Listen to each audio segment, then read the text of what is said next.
नमस्कार दोस्तों, हमारे चैनल समस्या निवारण के अंदर आपका स्वागत है। दोस्तों, हर कोई व्यक्ति चाहता है कि उसके जीवन के अंदर भगवान सूर्य देव की कृपा बनी रहे, भगवान सूर्य देव का सच्चा आशीर्वाद उस व्यक्ति के जीवन के अंदर मिलता रहे।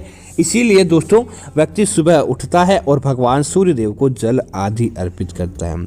और दोस्तों, जिसका कारण यह होता है कि सारे ग्रहों का स्वामी भगवान सूर्य देव को माना गया है और सारे ग्रह भगवान सूर्य के इर्द गिर्द परिक्रमा करते हैं। अगर दोस्तों आपकी कुंडली के अंदर कोई ग्रह ऊपर या नीचे की स्थिति के अंदर होता है और उस ग्रह का उपाय करना आपके लिए पॉसिबल नहीं होता है और उस ग्रह के ऊपर आप विजय की प्राप्ति नहीं कर पाते हैं, लेकिन अगर आप भगवान सूर्य देव को ही जल अर्पित करने का लगातार कार्य करते हैं तो दोस्तों आपकी कुंडली कैसी भी क्यों न हो, आपकी कुंडली के अंदर कैसा भी कार्य क्यों न बनता हो, आप भगवान सूर्य देव के आशीर्वाद से आपकी कुंडली अपने आप ही बलवती मजबूत होती है और आप अपनी किस्मत के स्वयं धनी होते हैं। इसके लिए भगवान सूर्य देव का आशीर्वाद आपको प्राप्त करना होता है। और दोस्तों, वह आशीर्वाद आपको कैसे प्राप्त होता है कि नित्य रोज सुबह स्नान आदि करने के बाद आपका पहला कार्य यह होना चाहिए कि आप भगवान सूर्य देव को जल अर्पित करें और जल अर्पित करते समय कुछ विशेष मंत्रों का जाप करें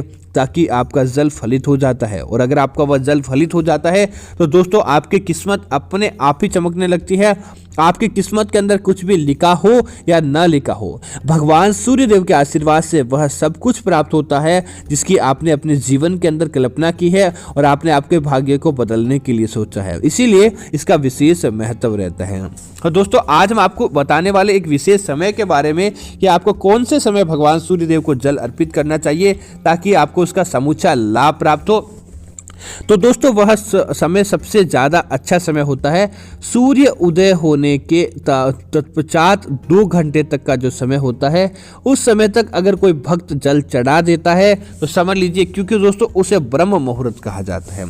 ब्रह्म मुहूर्त का तात्पर्य होता है उस समय बहुत ज़्यादा सकारात्मक शक्ति आपके आसपास घूमती है और जब आप उस समय भगवान सूर्य देव को जल अर्पित करते हैं तो नकारात्मकता आपके इस मामले के अंदर नहीं आती है और नकारात्मकता इससे काफी दूर रहती है। और सुबह सुबह दोस्तों, एक तो भगवान सूर्य देव को जल जो अर्पित करता है उसकी आंखें भी लंबी समय तक होती है और व्यक्ति दीर्घायु होता है। क्योंकि दोस्तों, जब आप भगवान सूर्य देव को जल अर्पित करते हैं और उस जल के माध्यम से जो छनकर किरणें आपके ऊपर लगती है दोस्तों, वो आपका सहस्त्र गुना काम बनाने वाली आपकी कुंडली के अंदर हर प्रकार के ग्रह को मजबूत करने वाली होती है।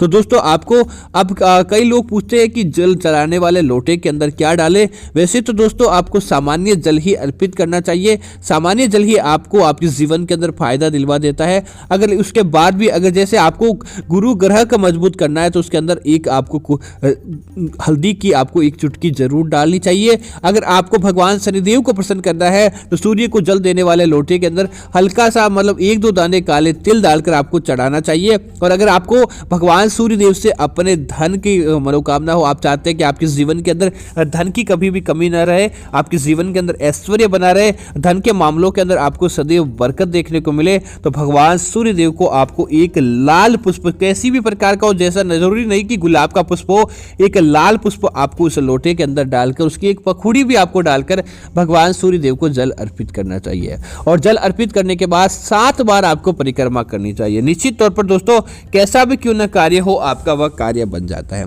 लेकिन दोस्तों, जब आप भगवान सूर्य देव को परिक्रमा करने वाले होते हैं तब खाली मन से आपको परिक्रमा नहीं करनी चाहिए। उस समय आपको भगवान सूर्य देव के मंत्रों का जाप करना चाहिए ताकि आपने जो भगवान सूर्य देव को जल अर्पित किया है उसका 2 गुना लाभ आपको प्राप्त हो जाता है। तो दोस्तों, वह मंत्र कौन से होते हैं?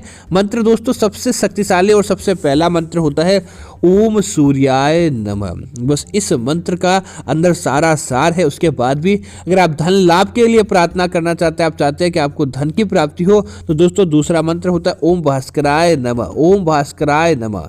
और तीसरा मंत्र है ओम आदित्याय नमः।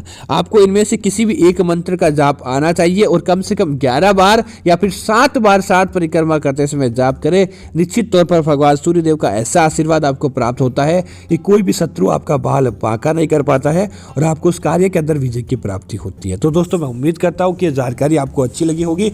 इस प्रकार की अन्य जानकारी देखने के लिए आप हमारे चैनल को सब्सक्राइब कर सकते हैं। साथ ही साथ वीडियो को लाइक और शेयर करना ना भूलें ताकि ऐसी जानकारी आपको मिलती रहे। जय श्री राम मित्रों, धन्यवाद मित्रों। हमारे चैनल के अंदर आपका बहुत बहुत स्वागत था।